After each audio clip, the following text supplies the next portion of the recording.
Of the record. Karimnagar గడ్డపై ఇప్పుడు political heat మామూలుగా లేదు. మున్సిపల్ ఎన్నికల వేడే ఎక్కువగా కనిపిస్తోంది. 66 డివిజన్లు, వందల సంఖ్యలో నామినేషన్లు, ఎక్కడ చూసినా నేనంటే నేను అనే పోటీ, పార్టీ బీఫామ్ కోసం పైరవీలు, బుజ్జగింపులు, బెదిరింపులు. అబ్బో ఒకటేమిటి, కరీంనగర్ కార్పొరేషన్ ఇప్పుడు ఒక పొలిటికల్ ల్యాబొరేటరీగా మారిపోయింది. సీనియర్లు ఒకవైపు, యువత మరోవైపు. మరి ఈ టికెట్ల తిరుగుబాటు అభ్యర్థుల గోల ఏంటి? Let's watch.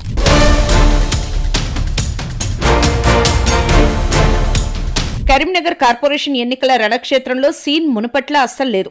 గతంలో ఒక పార్టీ నుంచి ఒకరిద్దరు పోటీ పడేవారు. కానీ ఇప్పుడు ఒక్కో డివిజన్లో 5, 6 చొప్పున నామినేషన్లు దాఖలు చేశారు. పరిస్థితి ఎలా ఉందంటే, అవ్వా కావాలి బువ్వా కావాలి అన్న చందంగా పార్టీ సిద్ధాంతాల కంటే పవర్ ముఖ్యం అన్నట్టుగా క్యాండిడేట్స్ ఏగబడుతున్నారు. ఒకే పార్టీ నుంచి 1/2 డజన్ మంది రంగంలోకి దిగడంతో అసలు బీఫామ్ ఎవరిని వర్తిస్తుందో తెలియక పార్టీ హైకమాండ్ కు తలనొప్పిగా మారింది.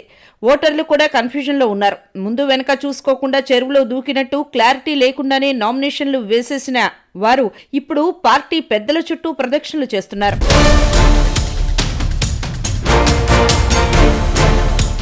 ఈసారి ఎన్నికల్లో గేమ్ చేంజర్ ఏమిటంటే 50% మహిళా రిజర్వేషన్లు. దీనివల్ల లోకల్ పాలిటిక్స్ లో సరికొత్త ముఖాలు కనిపిస్తున్నాయి. సీనియర్ల వారసులు, చదువుకున్న యువతీ యువకులు ఉత్సాహంగా ముందుకు వస్తున్నారు. ఇంటికో ఓ ఓటు ఊరుకో మాట అన్నట్టుగా కాకుండా ఈసారి మహిళా శక్తి కౌన్సిల్ హాల్లో అడుగు పెట్టేందుకు సిద్ధమైంది. అయితే ఇది పాత కాపులకు కంటి మీద కునుకు లేకుండా చేస్తోంది. రాజకీయాల్లో నమ్మినవాడు ముంచినట్టు టికెట్ ఆశించి భంగపడ్డవారు ఇప్పుడు పక్క పార్టీల వైపు చూస్తున్నారు. సీటు దక్కకపోతే ఇండిపెండెంట్ గా బరిలోకి దిగుతామని హైకమాండ్ కు అల్టిమేటం ఇస్తున్నారు.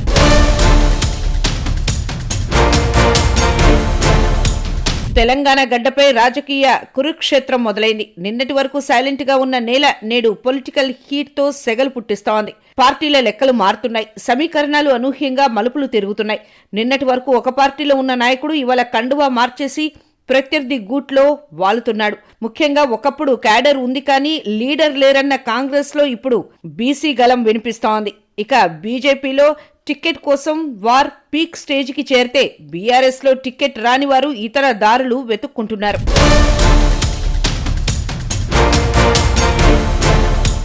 ఒక పార్టీలో టికెట్ రాదని తెలియగానే రాత్రికి రాత్రే కండువాలు మార్చేస్తున్నారు. సిద్ధాంతాలను పక్కన పెట్టి విన్నింగ్ ఛాన్స్ ఎక్కడుంటే అక్కడికి జంప్ అవుతున్నారు. దీనివల్ల ప్రధాన పార్టీలైన బీఆర్ఎస్, కాంగ్రెస్, బీజేపీలకు తమ క్యాడర్ ను కాపాడుకోవటం కత్తిమీద సాంలా మారింది. ఎవరికి టికెట్ ఇచ్చినా మిగతా 5 క్రాస్ ఓటింగ్ కి పాల్పడే ప్రమాదం ఉందని ఇంటెలిజెన్స్ రిపోర్ట్స్ చెప్తున్నాయి. ఇక ఓటర్ల పరిస్థితి ఎలా ఉందంటే, ముందు నుయ్యి వెనక గొయ్యి.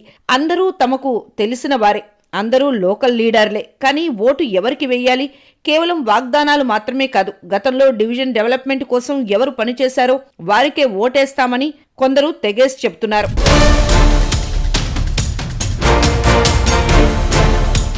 కరీంనగర్లో చెప్పేవాడికి వినేవాడు లోకువా అన్న సామెతలా నేతల పరిస్థితి తయారైంది. తిరుగుబాటు అభ్యర్థులను దారికి తెచ్చుకోవడానికి పార్టీ ముఖ్య నేతలు నానా తంటాలు పడుతున్నారు. 30కి పైగా డివిజన్లో తీవ్ర అసమ్మతి జ్వాలలు ఎగసిపడుతున్నాయి. మీకు పదవులు ఇస్తాం, వేరే కాంట్రాక్టులు చూపిస్తాం, దయచేసి విత్డ్రా చేసుకోండి అని బతిమలాడుతున్న అభ్యర్థులు మాత్రం తగ్గేదేలే అంటున్నారు.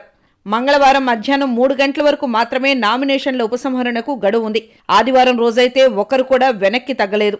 ఒక్కసారి ఛాన్స్ మిస్ అయితే మళ్లీ 5 ఏళ్లు ఆగాలి అనే భయం అభ్యర్థులను వెనక్కి తగ్గనివ్వడం లేదు.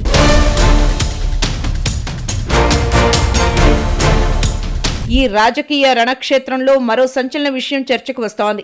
జాతీయ పార్టీల నాయకులు కొందరు బీ ఫారమ్స్ అమ్ముకుంటున్నారని అభ్యర్థుల మధ్య గుసగుసలు వినిపిస్తున్నాయి.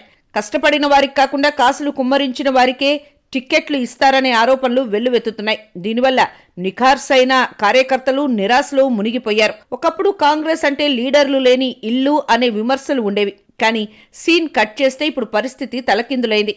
కాంగ్రెస్ పార్టీ ఎప్పుడైతే బీసీ ఫ్యాక్టర్ని తెరపైకి తెచ్చిందో అప్పట్నుంచి రాజకీయ ముఖచిత్రం మారిపోయింది.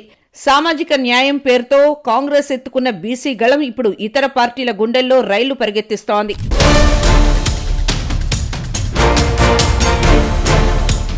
కాంగ్రెస్ ఆలస్యంగా మేల్కొన్నా ఇప్పుడు మాత్రం అసంతృప్తి నేతలకు కేర్ ఆఫ్ అడ్రస్ గా మారింది. ఇతర పార్టీల్లో ప్రాధాన్యత దక్కని నాయకులు ఇప్పుడు కాంగ్రెస్ కండువా కప్పుకుంటున్నారు.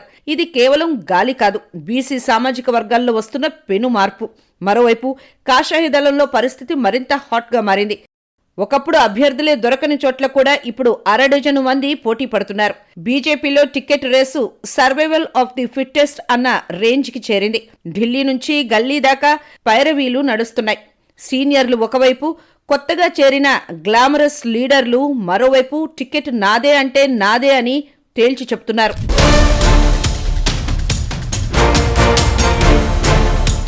బీజేపీలో పోటీ చూస్తుంటే చాలా మంది వంటగాళ్లు రసం పాడు చేస్తారు అన్న చందంగా తయారైంది. ఒకే సీటు కోసం నలుగురు గట్టి అభ్యర్థులు ఉండడంతో హైకమాండ్ ఎవరిని మెప్పించాలో ఎవరిని పక్కన పెట్టాలో తెలియక సతమతమవుతోంది.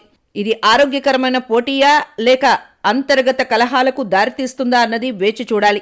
బీఆర్ఎస్ పార్టీ విషయానికి వస్తే అక్కడ అధిష్టానం ముందే అభ్యర్థుల జాబితాలపై క్లారిటీ ఇచ్చేసింది.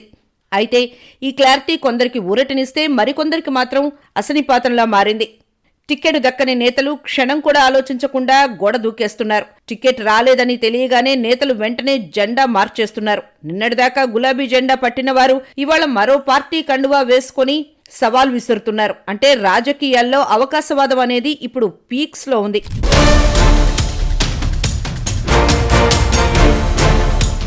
ఇక ఈ ఎన్నికల్లో ప్రధాన పార్టీలకే కాకుండా చిన్న పార్టీలు, స్వతంత్ర గళాలు పెద్ద తలనొప్పిగా మారాయి.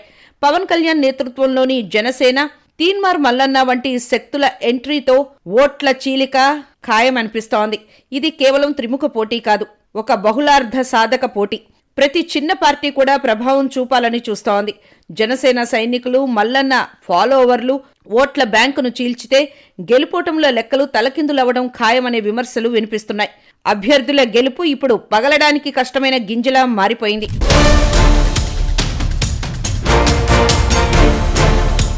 చివరగా ఈ గందరగోళంలో చిక్కుకున్నది మాత్రం సామాన్య ఓటరే. అభ్యర్థి ఎవరు, ఏ పార్టీ గుర్తు మీద పోటీ చేస్తున్నారు అనేది అస్సలు అర్థం కావడం లేదు. 3వ తారీఖున నామినేషన్ల ఉపసంహరణ ప్రక్రియ ముగిస్తే తప్ప ఎవరి గుర్తు ఏంటో, ఎవరి అడ్డా ఏదో తేలదు. ఓటర్లు మాత్రం అభ్యర్థులు ఎవరనేది క్లారిటీకి రాక అయోమయంలో ఉన్నారు. ప్రజలకు ఒక క్లారిటీ రావాలంటే 3వ తారీఖు వరకు వేచి చూడాల్సిందే.